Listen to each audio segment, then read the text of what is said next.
मेजवानी मेजवानी मेजवानी वदनी कवळ घेता नाम घ्या मेजवानीचे.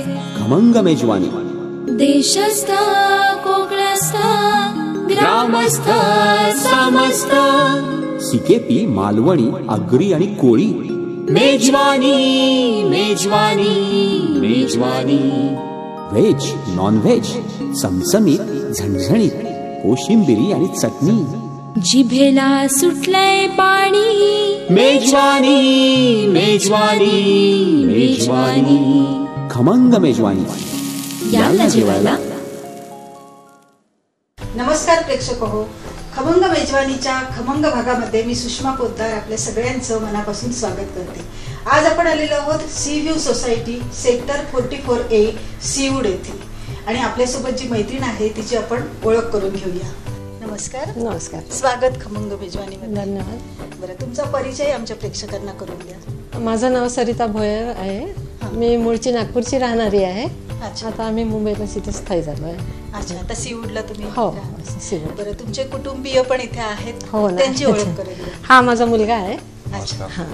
बरं, आपण काय करता? मी L&T इन्फोटेक मध्ये सिस्टम्स इंजिनियर आहे. अच्छा अच्छा. बरं, आई रेसिपी करते आता, आज तर करणार आहेच. बरं, आईच्या हातचा कुठला पदार्थ आवडतो? आईच्या हातचे सगळेच पदार्थ आवडतात मला. अच्छा. म्हणजे मेन म्हणजे आमच्या नागपूरला पद्धत आहे की तिलकट तिखट तसं असते. तर भाज्या सगळ्याच आवडतात, फक्त पालेभाजी सोडून. पालेभाजी. पालेभाज्या कचरा म्हणतो. अरे वा. कचरा कशाला केला आई म्हणतो. आणि गोड मध्ये पण सगळं. गोड पदार्थ सगळे आवडतात. मला करायला आवडतं, त्याला खायला आवडतं. ही सून आहे. बरं, तुझं नाव काय? माझं नाव प्रांजली भोयर. अच्छा, काय करते तू? मी डेंटिस्ट आहे. हो का? अच्छा, सुनबाई तुमची ना? हो, आताच लग्न झालं, दिवाळीत 3 महिने झाले त्यांना. मग तू पण नागपूरची? हो, मी पण. हो का? मग कसं वाटतं इथे सीवूडला? छान. नागपूर सारखंच आहे ऍक्च्युली. मेन मुंबई सारखं नाही आहे ना. नागपूर शांत आहे आमच्या नागपूर. आणि नागपूरचीच माणसं आहे आमच्या सगळे. नात्यातलीच आहे आणि आमच्या समाजाची पण, म्हणजे इथे समाजाची माणसं पण भरपूर आहेत ना आमच्याकडे. त्याच्यामुळे सगळा ग्रुपच झालाय आमचा. हळदी कुंकू असला की माझ्याकडे, मग ती आपल्याकडलं ती आपल्याकडलं, सगळं आम्ही एकत्र येऊन करतोय. मजा येत असेल आमचं सामूहिक जेवण पण. सगळ्यांची फरमाईश असते आईंकडे की या प्रोग्रामला हे बनवा ते बनवा, आणि त्या अगदी आंघोळीने खूप बनवून खिलवण्याची त्यांना खूपच आवड आहे. सासूबाईंच्या जेवणाबाबत काय सांगू शकशील? एक गोष्ट म्हणजे त्या कधीच कुठला पदार्थ बनवताना ज्या वस्तू लागतात त्या अगदी चोख यांनी घेतात. म्हणजे एखादा पदार्थ तयारी कुठला पदार्थ नसेल तर तो वगळायचा वगैरे असं काही नसतं. म्हणजे ते तसंच परफेक्ट बनायलाच हवं. म्हणजे तेच मला त्यांचं फार कौतुकास्पद वाटतं की नाही, कुठलाही पदार्थ बनवायचा म्हणजे एवढी तयारी आणि असं व्यवस्थित बनलंच पाहिजे. ते डिसिप्लिन मी त्यांच्याकडनं आता शिकते. अंडर ट्रेनिंग आहे सध्या मी. आणि पदार्थ शिकली आतापर्यंत? मी कोथिंबीरची वडी बनते ती शिकली आणि ती मला त्यांच्या हातची खूप आवडते. ते दही वडे पण खूप छान बनवतात. म्हणजे त्याचंही करायला आवडतं. मग माझ्या मैत्रिणी आहेत ना, काही UPचे आहेत, काही सगळीकडल्या मिक्स मैत्रिणी आहेत. मग कालच मी चर्चा केली तर प्रत्येकीने एक एक पदार्थ सांगितला. त्यांचे पण पदार्थ करते मी घरी येऊन. त्यांनी सांगितलं हा करते, कोणी काही सांगितलं की घरी येऊन लगेच करते. आणि टीव्हीवर पण बघायची ना, टीव्ही बंद केला की आधी किचन मध्ये जाते बनवायला. कार्यक्रम बघत असाल ना? ही माझी भाची आहे, शेजारीच राहते, तिची मुलगी. बरं, तुम्ही काय सांगू शकाल? त्यांच्या कुठल्याही कार्यक्रमात मी असतेच आणि त्यांना इतकी आवड असते आणि खाऊ घालायलाही त्यांना आवडते आणि करायलाही फार आवडते. आणि त्यांचं ते शिकून शिकून मी पण त्यांच्यापासून खूप काही शिकलेली आहे. मेन म्हणजे आवळ्याचं सरबत खूप सुंदर बनवतात ते, आणि मी त्यांच्याजवळून शिकली आणि मी बाकीच्या मैत्रिणींना सांगितलं, पण त्यांना पण इतकं आवडलं की विकासच्या पेक्षा त्यांच्या हाताला इतकी चव आहे की सगळ्यांना खूप आवडतं ते सर्व. तुमच्या हाताला चव पण आहे, वेगवेगळे पदार्थ पण तुम्हाला येतात. मग आज नेमका कोणता पदार्थ करणार? आज मी रव्याचा लाडू बनवणार आहे. अच्छा. पण त्यात थोडं दूध लागतं, पण तुपाचा अंश पण नसतो त्यात. बिना तुपाचा असतो नसलेला लाडू. हा. अरे बाबा, म्हणजे मी अगदी पहिल्यांदाच ऐकते खरं तर. पण हा पण पदार्थ मी आपल्या मैत्रिणीकडून शिकलेला आहे खूप वर्षापूर्वी. तेव्हापासून बनवते. सगळ्या मैत्रिणींना पण शिकवणार आहात. हो, तुम्ही पण खाऊन बघा आणि सांगा कसं जायचं किचन मध्ये. बिलकुल. तयारी सगळी झाली आहे? हो, एकदम. म्हणजे सगळ्या पदार्थांची तयारी अगदी माझी सुरुवातीपासून कोणताही पदार्थ करायचा ठरवला ना की आदल्या दिवशी तयारी झालेली असते. तयारी तर झालेलीच आहे. किचन मध्ये जायला काही हरकत नाहीये. जाऊया किचन मध्ये. बरं मैत्रिणींनो, घरातल्यांची ओळख झालेली आहे.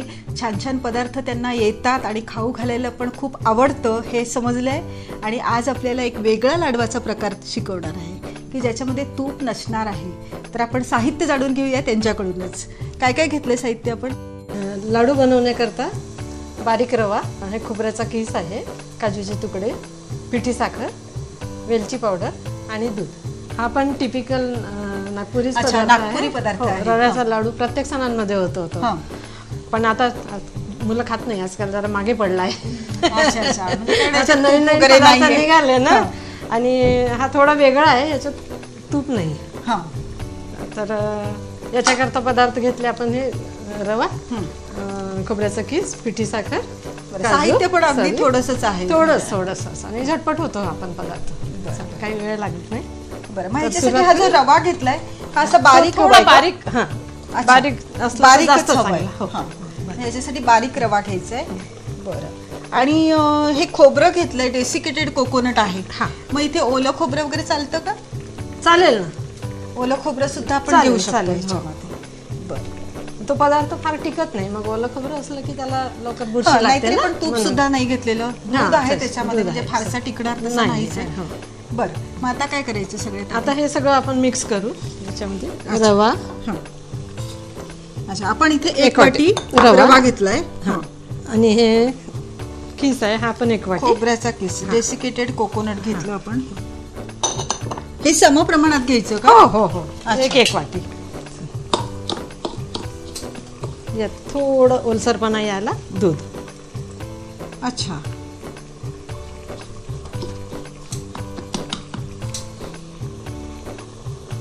एवढं दूध घालायचं? अच्छा अच्छा, म्हणजे फक्त साधारण ओलसर झालं पाहिजे. हा, आता आपण वाफवून घेऊया ना, तर त्या वाफेमुळे तो शिजेल. अच्छा अच्छा. हा, म्हणून दूध पण जास्त नाही आपण घातलेलं त्याच्यात.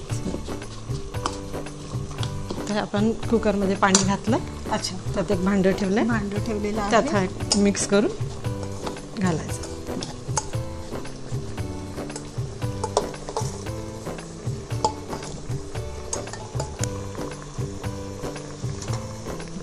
त्याला 5-6 शिट्टी द्यायच्या. अच्छा. तो वाफेमुळे शिजून जाईल.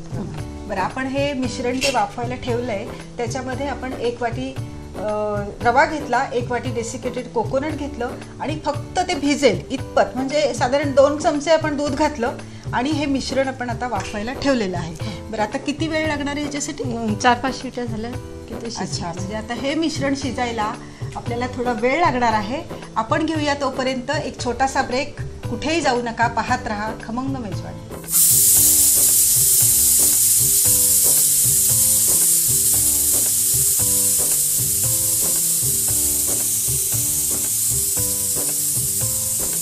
खमंग मेजवानी. ब्रेक नंतर खमंग मेजवानीमध्ये आपलं पुन्हा एकदा स्वागत. आपण ब्रेक पूर्वी रवा, खोबरं आणि थोडंसं दूध घालून हे मिश्रण कुकरमध्ये वाफवून घेतलं आणि आता ते थंड झाल्यानंतर इथे काढून घेतलेलं आहे भांड्यामध्ये. बरं, हे अशा प्रकारे हे मिश्रण तयार झालं. आता पुढे काय करायचं? आता हे मिक्स झालेलं तयार झालंय. हे रवा वगैरे मऊ झाला शिजून. त्यात आपण ही पिठी साखर घालायची. बरं, ते थोडं गरम असल्यामुळे ते लवकर मिक्स होईल. अच्छा. याचं काही प्रमाण पिठी साखरेचं? हो, 1 वाटी किंवा आपल्याला गोड जसं हवं तसं घेऊ शकतो. साधारण 1 वाटी आपण पिठी साखर घालायची. सारखं प्रमाण आहे. जसं म्हणजे रवा 1 वाटी घेतलेला आहे आणि खोबऱ्याचा किस 1 वाटी घेतलेला आहे आणि त्यात 1 वाटी पिठी साखर. म्हणजे अगदी लक्षात ठेवायला खूप सोपं आहे. सोपं आणि रवा 1 सुटसुटीत वाटी. पदार्थ आहे, फार लवकर होतो. बरोबर. आणि खोबरं खायला पण 1 वाटी आणि पिठी साखर आपण 1 वाटी घेतलेली आहे आणि अगदी थोडंसं दूध लागलं त्याला आणि हे फक्त थोडा वाफवताना. गरम असतानाच यात साखर घालायची. तर ते- अच्छा. हा. त्यामुळे छान मिक्स आणि- होते ती. हो. आणि हे आता वेलची पावडर अच्छा, वेलची पावडर आणि हे काजूचे काजूचे तुकडे. आता याला परत थोडंसं मिक्स करायला थोडंसं किंचित दूध लागेल. अच्छा, थोडं हातानेच मिक्स करूया, पटकन होईल.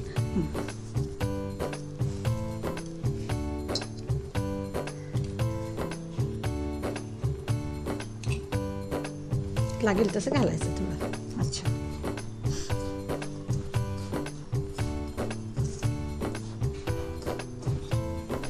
लागेल. हो, थोडं आधी कमी घालण्यात आलं आहे. खूप जास्त पण नको, नाही तर ते विरघळतं मग शिऱ्यासारखं. बरोबर. थोडं थोडं म्हणजे अगदी टाकलं अंदाज घेऊन थोडं थोडं दूध घालायचं त्याच्यात. तर मिक्स करायचं व्यवस्थित. आणि गरम होता ना रवा, त्याच्यामुळे ते लवकर साखर विरघळून गरम जाते. असल्यामुळे साखर पण विरघळून गेलेली आहे त्याच्यामध्ये. आणि लगेच आता लाडू बांधायला सुरुवात करायची.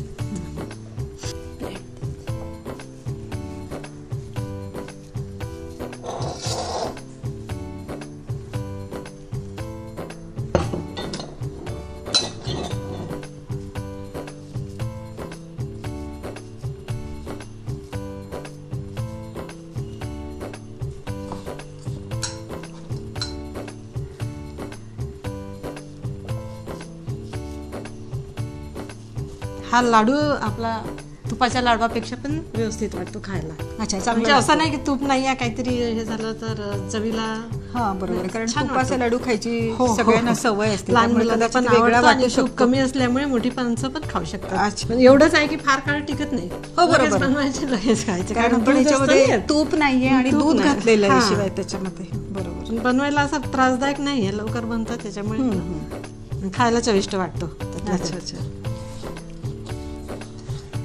आणि असं वाटत नाही ना, नाही, अजिबात वाटत नाही आणि वळता पण येतात ते, म्हणजे हो, छान हो. वळल्या गेलेत लाडू. रव्याचा एकदा जर चुकतो, पाक कमी जास्त झाला तर हा, पाकाचा व्यवस्थित अंदाज होतो. चुकू शकतो. हा. बरोबर. पण हा लाडू चुकायचा नाही. तूप नसलेला रव्याचा लाडू तयार झाला. मेजवानी मेजवानी मेजवानी मेजवानी मेजवानी मेजवानी.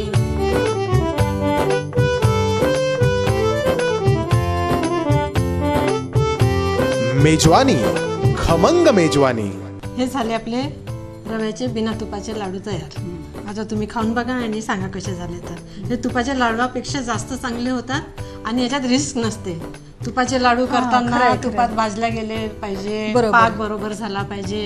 कधी पातळ पाक झाला तर ते बांधला बिघडण्याची जात नाही. शक्यता असते, आणि बरोबर. कडक झाला तर मग ते दगड बनतात. बरोबर. त्याच्यापेक्षा हा लाडू कधीच बिघडत नाही आणि करायला बनायला पण सोपा आहे. सुटसुटीत, अगदी सुटसुटीत सोपा आणि कमी पदार्थामध्ये होणारा, काहीच लागत नाही. तूप, साखर, बरोबर. खोबऱ्याचं फक्त तूप, किस, साखर, खोबऱ्याचा हे किस काजू आणि बिजू वेलची. तर आता सजावट आहे तर ते नसलं तर चालते लहान मुलांना. बरोबर. तर खाऊन बघा तुम्ही. खाऊन बघते. आणि रंग पण याचा खूप सुरेख आलेला आहे. म्हणजे भाजलेला नाहीये ना आपण रवा, नाही, नाही. त्याच्यामुळे खोललेला त्याचा आहे, रंग पण- खूप छान आलाय. पांढरा शुभ्र असा रंग दिसतो. सगळे घटक पदार्थ पण पांढरेच होते, पण रंग खूप छान आलाय त्याच्यामुळे. खाऊन बघ. चवीला पण फार सुंदर वाटतं. खाऊन बघा तुम्ही.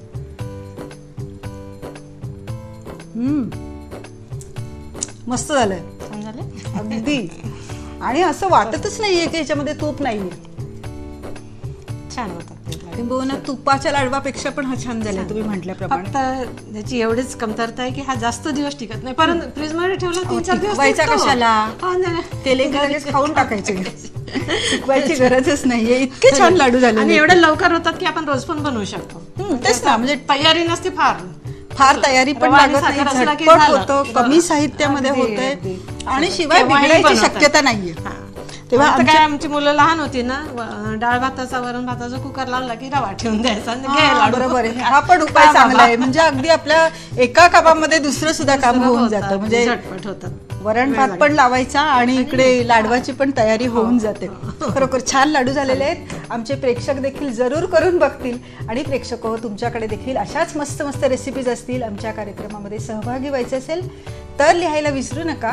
त्यासाठी तुम्हाला आमचा पत्ता लागेल, तो असा आहे खमंग मेजवानी @gmail.com वर, facebook.com/खमंग मेजवानी किंवा youtube.com/UNB सुमंत. आमचे फोन नंबर लक्षात ठेवा 9869009449 किंवा 02227459449. सरिता आमच्या कार्यक्रमामध्ये सहभागी झालीस आणि खरोखरच अगदी म्हणजे मला पण माहिती नव्हतं की तुपाशिवाय लाडू होऊ शकतो. तर असा लाडवाचा प्रकार लहान मुलांना सतत खायला लागतं ना, रोज काहीतरी. आता किती मग ते आपले झटपट होणारा काहीतरी पदार्थ ठेवला त्यांच्यापुढे की खातात. म्हणजे तूप नसलेला लाडू तू आम्हाला शिकवला, त्याबद्दल खरंच मनापासून आभार मानते. आणि नुकताच पोटे मसाल्यांनी पनीर मटर मसाला लॉन्च केलेला आहे. तर ही एक छोटीशी तुला भेट. धन्यवाद. हा पण पदार्थ बनवून बघणार मी. अगदी जरूर करून बघ. लगेच संध्याकाळी जरूर करून बघ. मला घाई खूप असते पदार्थ बनवायची. अच्छा. कुठून नवीन पदार्थ शिकला ना की मी लगेच स्वयंपाकघरात जाते बनवायला. चालेल. आता पोट्यांचा पनीर मटर मसाला वापरून पनीर मटर मसाला करून बघ. अशाच मस्त रेसिपीज आणि नवीन मैत्रिणीला सोबत घेऊन आपण भेटूयात खमंग मेजवानीच्या पुढच्या भागात. तोपर्यंत नमस्कार.